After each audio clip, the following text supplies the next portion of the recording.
¿Qué tal? Muy buen día.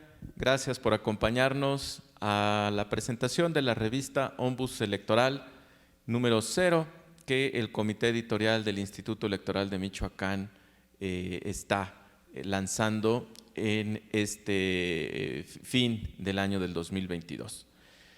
Hemos invitado en esta ocasión a 3 personas que colaboraron, que participaron en esta revista número 0 y con las cuales conversaremos sobre el tema de la democracia digital y también nos hablarán sobre su artículo que enviaron en la revista y que para mayores detalles podrán consultar en la misma.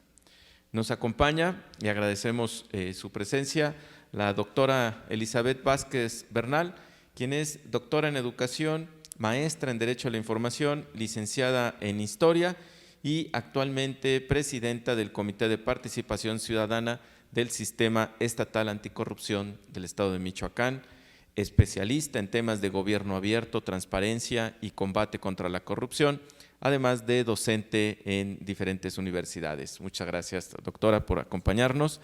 También invitamos y nos acompaña el maestro Aristeo García González, maestro en Derechos Fundamentales, licenciado en Derecho, especialista en Derecho Constitucional y Ciencia Política, titular de la Unidad de Transparencia del Poder Judicial del Estado de Michoacán y especialista en temas sobre derecho informático, además de ser docente en cursos de formación y capacitación sobre este mismo tema. Muchas gracias, maestro Aristeo. Y también con nosotros se encuentra el doctor Yancadet Odimba, doctor en Derecho por la Universidad Nacional Autónoma de México, actualmente profesor investigador de la Facultad de Derecho y Ciencias Sociales de la Universidad Michoacana de San Nicolás de Hidalgo, profesor también de posgrado y profesor invitado de la Universidad Autónoma de Chihuahua y miembro del Sistema Nacional de Investigadores. Gracias por su presencia. Y comenzaríamos, si me permiten, aquí iniciando con el maestro Aristeo García, si nos pudiera comentar qué le parece, usted que es experto, maestro, sobre la democracia digital, el uso de la tecnología para mejorar, robustecer nuestra democracia. Ok, pues muchísimas gracias, consejero, por esta invitación. Maestra Elizabeth, un gusto estar aquí con usted. Pues bueno, yo comenzaría comentándoles acerca, haciendo una afirmación, diciendo que la democracia está en riesgo, justamente por el desarrollo tecnológico. ¿Qué quiere decir esto? Si nos ponemos a revisar justamente cómo va el avance, el tema de las redes sociales e Internet, el uso que se le está dando, los gobiernos están comenzando a hacer prácticas monopólicas desde mi perspectiva, toda vez que, bueno, el uso de las redes sociales e Internet y sobre todo las plataformas digitales por parte de las empresas privadas, pues están contribuyendo de alguna manera para que esta idea de la democracia, lo que hoy entendemos como democracia digital, tome un nuevo giro, o se le dé una nueva vuelta a su significado y su alcance. Entonces yo me atrevería a decir que más que hablar de una democracia digital, estaremos hablando de una autocracia digital.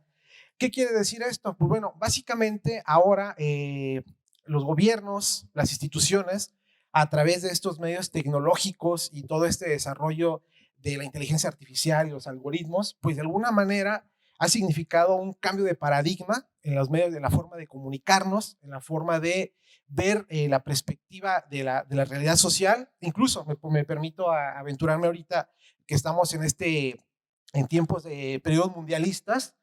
Podemos revisar internet, podemos incluso googlear a través de algún buscador y poner democracia y incluir el país de nuestra elección, y nos podemos dar cuenta cómo es que están trabajando justamente los gobiernos en otras latitudes. Aquí lo que me gustaría nada más hacer precisar respecto de este cambio de paradigma entre democracia digital y autocracia digital es justamente el haber perdido ya el rumbo que tiene que ver justamente con este concepto tradicional de lo que es la democracia.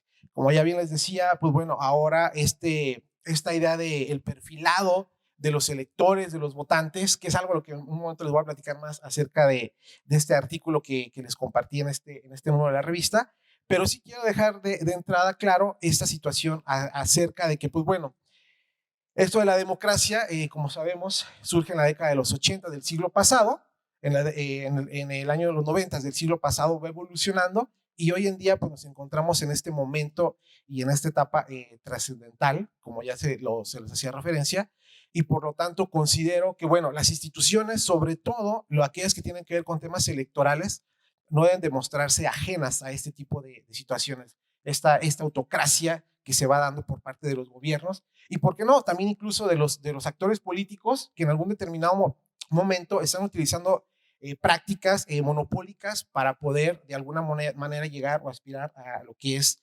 esta cuestión relativa al poder.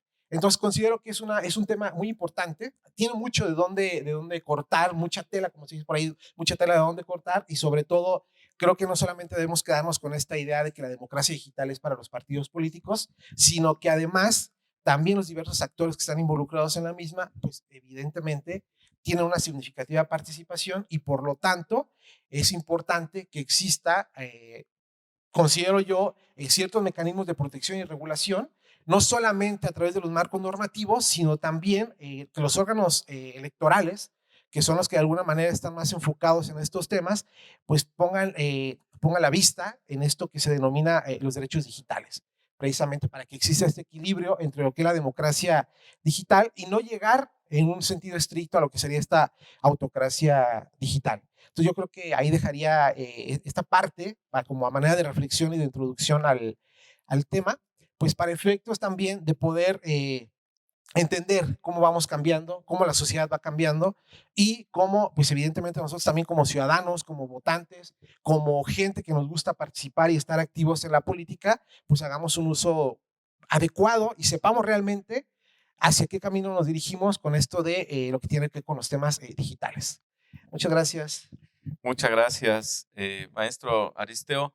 Eh, Abordas diferentes aspectos relevantes y por eso fue que decidimos lanzar este primer número abordando el tema de la democracia digital como algo que tenemos ya hoy en día, que está, pero desde el punto de vista más amplio, no solamente en cuestión electoral, sino también en cuestión, como tú lo has mencionado, plataformas, redes sociales, de alguna manera libertad de expresión. Y me quedo con lo que mencionas, que es necesario ver la manera de proteger y regular. Creo que ese viene siendo uno de los grandes retos y ahorita abordaremos ya sobre tu tema. Ahora, la doctora Elizabeth, si me permite también que nos pudiera hablar qué le pareció cuando le hicimos la invitación de hablar sobre democracia digital, cuál es su concepción del tema, además siendo también especialista en cuestiones de gobierno abierto, me interesaría conocer su punto de vista. Este término de democracia digital acaba siendo, creo yo, uno de los muchos grandes retos que tenemos en nuestra nación, ya que si tratamos de hacer un vínculo entre lo que es el gobierno digital, particularmente la democracia digital y sobre todo los términos de gobierno abierto, creo que uno de los grandes retos que tenemos es integrar a las personas, no utilizar el término de ciudadanos, de las personas en su conjunto, porque además si nosotros hiciéramos, por ejemplo, el comportamiento que tenemos los seres humanos, o particularmente las mexicanas y los mexicanos en redes sociales, los temas que abordamos, el comportamiento que tenemos es absolutamente alejado muchas veces de la toma de decisiones. Si observáramos cómo nos comportamos en TikTok, cómo nos comportamos, por ejemplo, en Instagram, en YouTube, en Facebook, que son de las redes sociales de mayor consumo en nuestro país, nos vamos a dar cuenta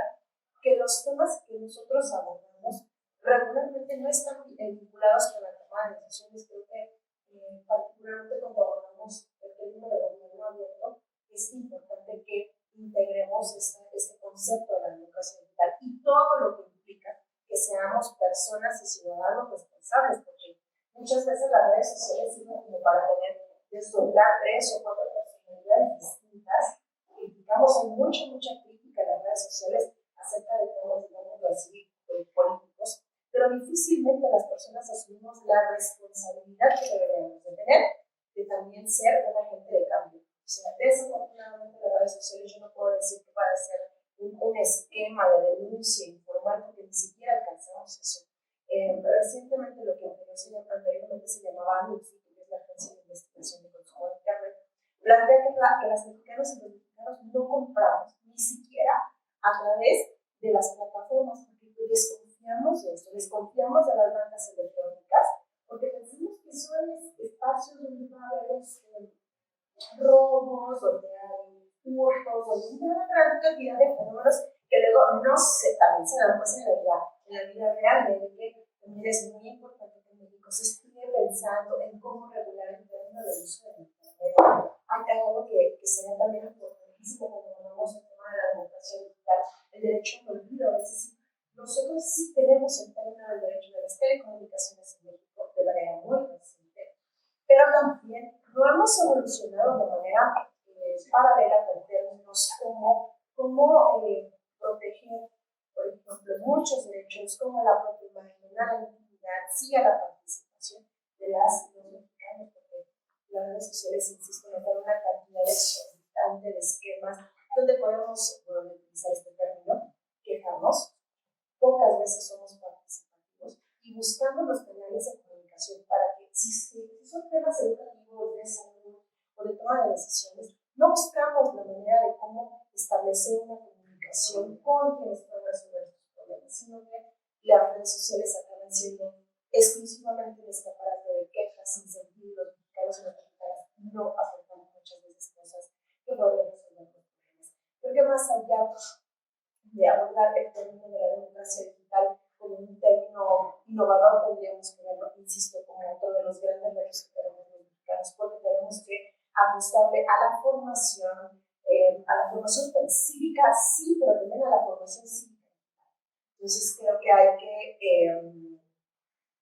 ponerle mucho énfasis en que nuestra formación debe estar enfocada a ser personas, ciudadanas y ciudadanos altamente participativos, pero también altamente responsables.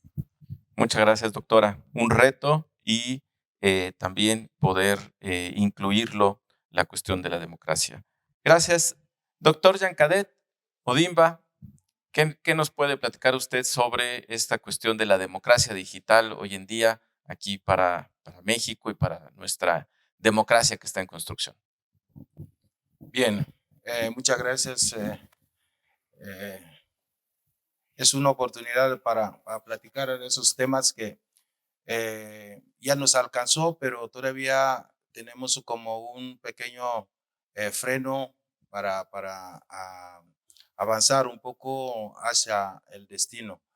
El mundo digital vino para, de una u otra manera, facilitar ciertas actividades humanas y consideramos que el tema de la convivencia social, de los procesos sociales, los procesos de organización social no pueden escapar completamente de esa parte.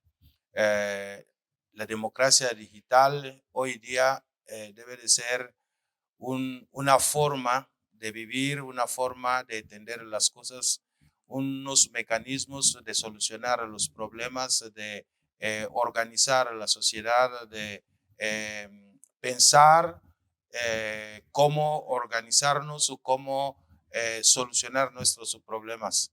La digitalización es una herramienta que permite de una u otra forma facilitar los resultados, acumular los conocimientos en un botón, en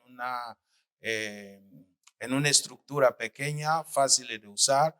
Entonces yo creo que es sumamente importante la idea de promover en nuestro país hacia una democracia digital. ¿Eso qué quiere decir?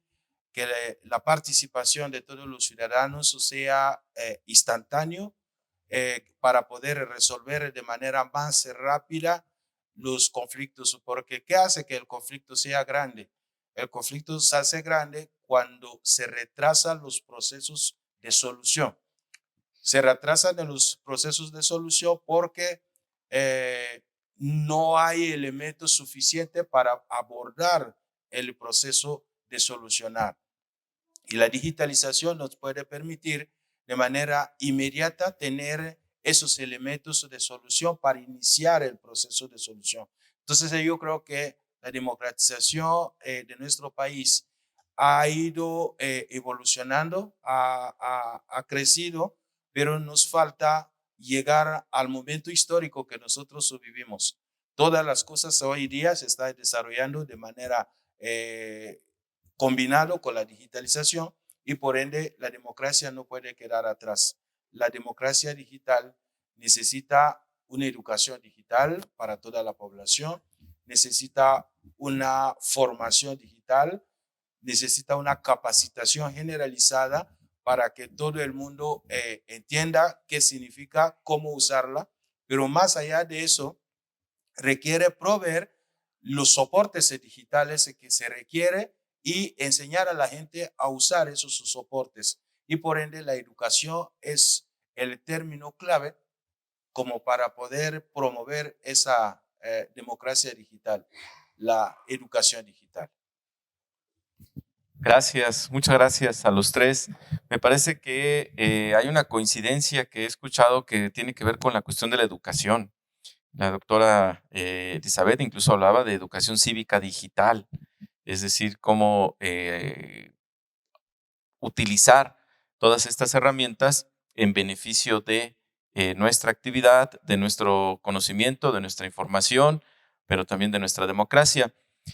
Ahora me gustaría que nos pudieran ya plantear, abordar, describir su participación en esta revista Ombus Electoral sobre la temática de democracia digital, lo que ustedes nos hicieron favor de compartir y que está en la revista para a quien le interese poder consultar de manera más general.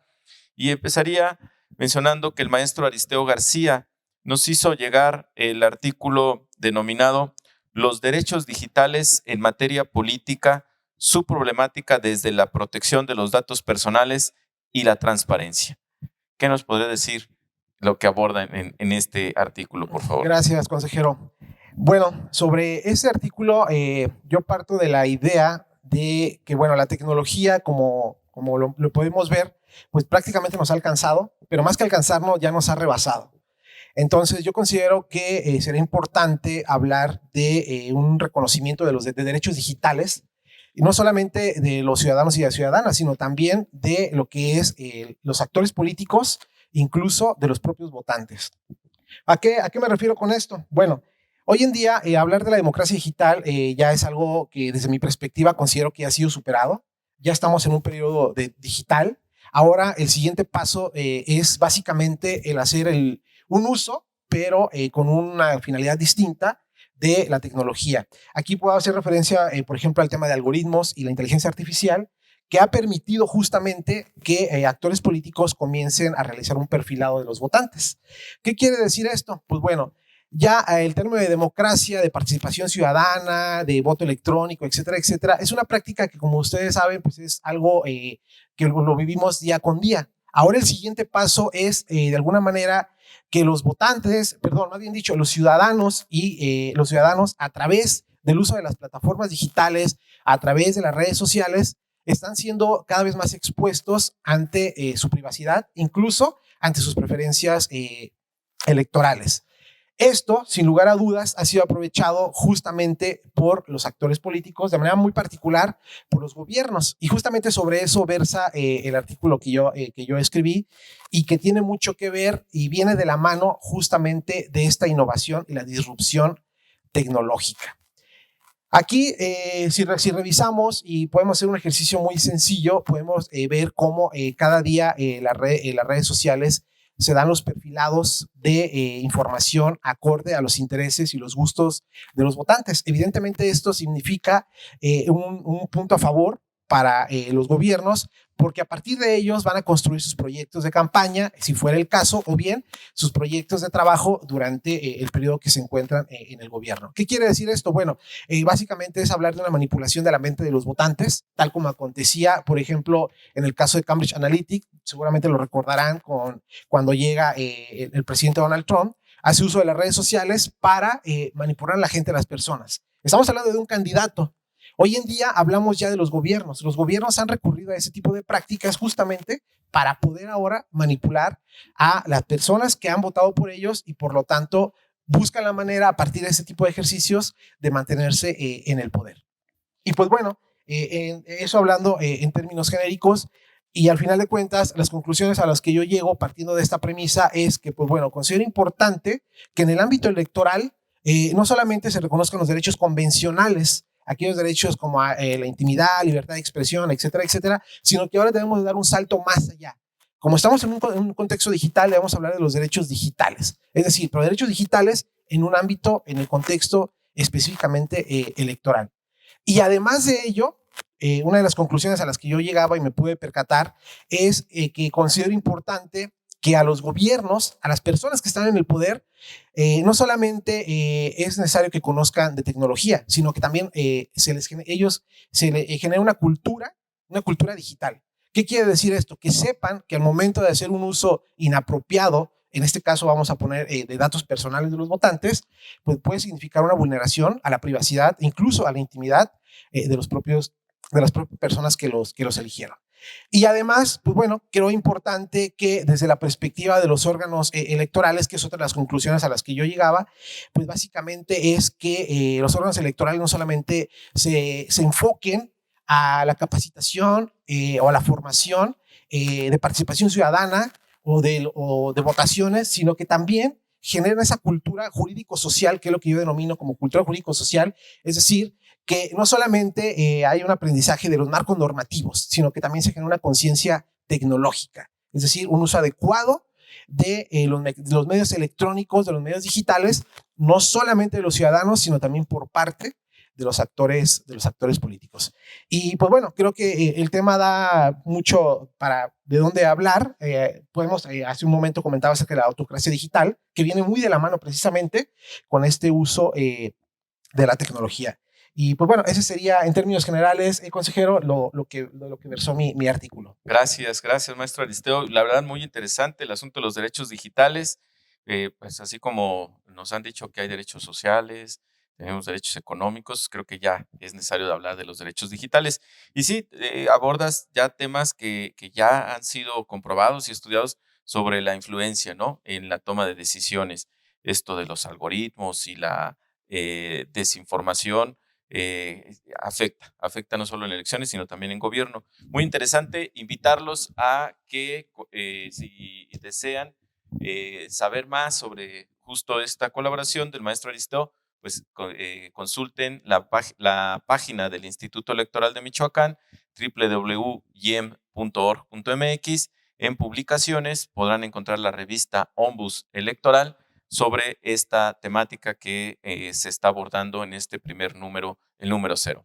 Ahora le pediría a la doctora Elizabeth si nos pudiera también hablar sobre su colaboración, que gentilmente la invitamos a colaborar considerando su expertise en el tema, decía hace rato, de gobierno abierto, transparencia, y su artículo se titula Claves para la democracia participativa en Michoacán. ¿Nos podría comentar, por Muchas favor? gracias. El trabajo que se presentó y se sometió a valoración de la revisión de Ombus Electoral está vinculado con cuáles son los mecanismos de participación ciudadana que están establecidos en la legislación en nuestra entidad. Yo la verdad es que desde enero de este año iniciamos haciendo un ejercicio en el Comité de Participación Ciudadana en Gestión de Corrupción, presentando solicitudes de información. El artículo que escribí es más que una reflexión, tendría que ser una incitación a hacer uso, por ejemplo, de las herramientas que tenemos para consultar información. Presentamos 113 solicitudes de información que estaban estructuradas por 4 ejes. Preguntábamos cómo se construye la obra pública a través de mecanismos de participación ciudadana. Cuánto se tiene asignado o destinado para las comunidades indígenas, si tienen comités de participación ciudadana o observatorios ciudadanos en todas las administraciones municipales. La respuesta en la realidad es que para mí fue impresionante. Los tiempos de respuesta en Michoacán rebasan los 15 días. O sea, en estricto sentido tenemos un tiempo de respuesta aproximadamente entre los 45 y los 50 días hábiles. Es decir, estamos superando primero lo que establece la ley de transparencia y acceso a la información pública del Estado. Pero lo más impresionante, quizá voy a saltar un poquito la estructura convencional de lo que tiene el artículo que presenté, y me voy a ir a la parte de las conclusiones. Es muy, muy doloroso que después de este estudio realmente podamos afirmar que no se construyen en Michoacán presupuestos participativos, y no porque no se encuentre la legislación, simple y sencillamente porque las autoridades municipales, incluidos los integrantes de todo el cabildo, no abren las convocatorias como lo establece la ley. Y los que lo abrieron, pues tuvieron un nivel de participación ciudadana bajísimo. Esa sería una de las primeras afirmaciones que acabarán siendo trabajo que se tiene que desarrollar. Otro es que hay comités de participación ciudadana que, insisto, están establecidos en la ley, pero no se han instalado. Si tenemos en Michoacán, puedo ser un poco más excesiva, no tenemos presupuestos participativos, no tenemos observatorios ciudadanos, en temas que son álgidos, sobre todo cuando hay esta sospecha de malversación de fondos de obra pública, pues hemos dejado que las autoridades hagan lo que quieran con el recurso público. Primero, porque no consultamos cuántos recursos se tiene destinado y cómo se va a ejercer. Y cuando se construyen las obras, tampoco estamos interesados en preguntar cuándo se va a concluir, sus seguros, etcétera, etcétera. La propuesta que hice en este artículo, insisto, está vinculada con hacer un llamado a todas las michoacanas y los michoacanos. Tenemos una cantidad de exorbitante de derechos en la legislación. El problema es que primero no los identificamos, no identificamos todos los derechos que nos podrían abrir este término de la participación ciudadana y realmente sumarnos a esto que pareciera ser un término muy romántico, no es el término de la democracia participativa. Yo escucho en muchos eslogans de los políticos que es un término que se utiliza como si fuese algo totalmente acabado, y la realidad es que no. Pensamos que muchas veces que la participación, en este caso electoral, en la toma de decisiones, es exclusivamente cuando utilizamos el voto. Y eso va muchísimo más allá. El término de la democracia tendríamos que vivirlo todos los días, desde que tenemos uso de razón, porque desde un niño es pequeño, tiene la posibilidad de tomar decisiones. Veanlo desde una institución educativa, cómo se toman las decisiones dentro de las familias, veámoslo desde el centro de lo que es lo más importante en la sociedad mexicana, que son nuestras familias. Si nos centramos a que el término de la participación ciudadana es algo que forma parte de nuestros derechos de manera genérica, cuando salgamos a la vida en sociedad, cuando salgamos a la vida profesional, o cuando salgamos, si lo queremos ver así, a ser quienes podamos tomar las decisiones por miles y miles de michoacanos, va a ser algo muy sencillo entender que hay 3 o 4 elementos para construir democracia participativa en nuestro país, y sobre todo hablar de gobiernos abiertos, que de verdad nos hace falta mucho, mucho camino por transitar. Muchas gracias, doctora Elizabeth. Yo coincido completamente en esta cuestión de ampliar la democracia participativa o tratar de hacerla efectiva mediante uso de la tecnología. Por ahí en internet yo encontré un video académico que me gustó mucho el título y lo abordo luego con los jóvenes en mis clases sobre hay que hackear a la política.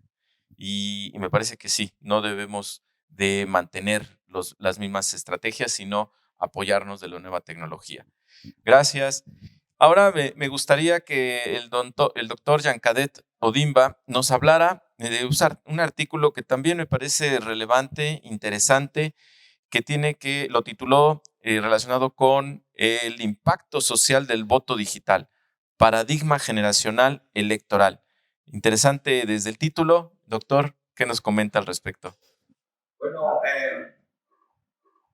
pensando que ya la sociedad mexicana ha crecido en el tema electoral, hemos avanzado desde nuestra organización, forma de organización, nuestro sistema de votación, hemos avanzado en la logística, hemos alcanzado niveles ordinariamente buenos para iniciar el reconocimiento de nuestro sistema de organización política como una democracia. Y un punto importante en esa democracia es la forma que se eligen los gobernantes y los que participan en la gestión del país. Como la generación que vive ahora, que está mayoritariamente considerado como electores, han llegado al nivel de conocimiento de los aparatos electrónicos, de aparatos digitales, el manejo diario de sistemas electrónicos. Yo creo que es un momento de adaptar la forma de elegir a nuestros representantes, nuestro gobierno y los que administran en nuestra sociedad a la forma que los electores ven en la vida, la forma que los electores entienden el funcionamiento de nuestra comunidad. Entonces yo creo que es un reto importante generar las condiciones para que todos los electores de México puedan acceder a ese modo de elegir a los gobernantes y a los que administran a través de los mecanismos que sabemos. Hoy en día, por ejemplo, es mucho más trabajoso para los jóvenes de 20 años o 25 años decirle que vaya a la urna con un papel para poder elegir a su gobernante. Es mucho más sencillo que le digas que a partir de su teléfono móvil pueda elegir a donde esté, como esté, pero que tuviera acceso a partir de ese momento, para que eso no sea de una manera que tenga que generar gastos adicionales o preocupaciones adicionales, lo que vemos en algunas ocasiones, mucha población esperando en la fila, en el sol, en el frío, para poder elegir. Yo creo que es un relevo generacional que debe de venir en nuestra forma de sufragar o elegir a alguien que queremos que. De hecho, es mucho más fácil conocer hoy en día al candidato a través de medios electrónicos que escuchar un discurso.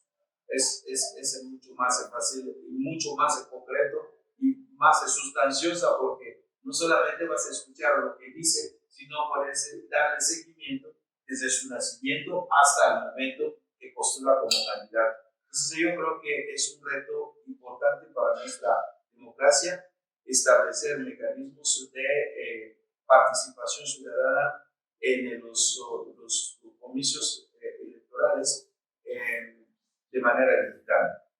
El otro elemento importante que considero que es un reto porque requiere adaptar una serie de elementos que permitan que eso ocurra, pero también hay un riesgo importante que resulta tener ese mecanismo porque pues, todo lo que está en el mundo imaginario, para decirlo de una manera como dicen los que no están acostumbrados a ver la realidad digital, es fácil de manipular. Entonces, ¿cuáles son los elementos de seguridad que deben implementarse para que esos mecanismos sean mecanismos seguros que escapen a la manipulación? Muchas veces la gente cree que se tiene que implementar mecanismos de seguro, claves, etcétera, etcétera. Pero para mí, creo que lo primero que hay que hacer es concientizar a la sociedad del valor de su actuación en digital. Ese es el elemento número uno, porque podemos encontrar muchos mecanismos de seguridad, de evitar pero los mismos creadores de esos mecanismos de seguro son los mismos que, si no tienen conciencia de las cosas, pueden ofrecer las llaves para poder manipular esa información. Entonces, yo creo que estamos en un momento momento importante de cambio generacional, cambio de visión, cambio de conciencia, porque ya no estamos hablando solamente de un tema de conciencia, sino estamos hablando de conciencia digital. Muchas gracias, doctor Jan. Importante darle el valor a lo digital, me parece, e interesante y consultar el artículo del doctor Jan sobre no voto electrónico, sino voto digital. Como pueden ver, este y otros artículos podrán consultarlos en nuestra revista académica Ombus Electoral, número 0, dedicado a la democracia digital. Artículos interesantes sobre cuestión de transparencia y datos personales, sobre mecanismos de participación ciudadana y sobre el voto digital. Son solo algunos. Hay otros temas que se abordan ahí en nuestra revista Ombus Electoral. Agradezco y haría la invitación para quienes deseen participar enviándonos un artículo para nuestro siguiente número de la revista académica Ombus Electoral. La fecha el límite es el 15 de enero y el tema principal que se abordará en la siguiente revista es democracia incluyente. Los artículos, la convocatoria la pueden consultar en nuestra página de internet www.iem.org.mx y los artículos se enviarán, o cualquier duda que tengan sobre cómo participar, pueden enviarlo a nuestro correo electrónico comitéeditorial, minúsculas, todo junto, comitéeditorial@iem.org.mx. Muchas gracias a todas y todos.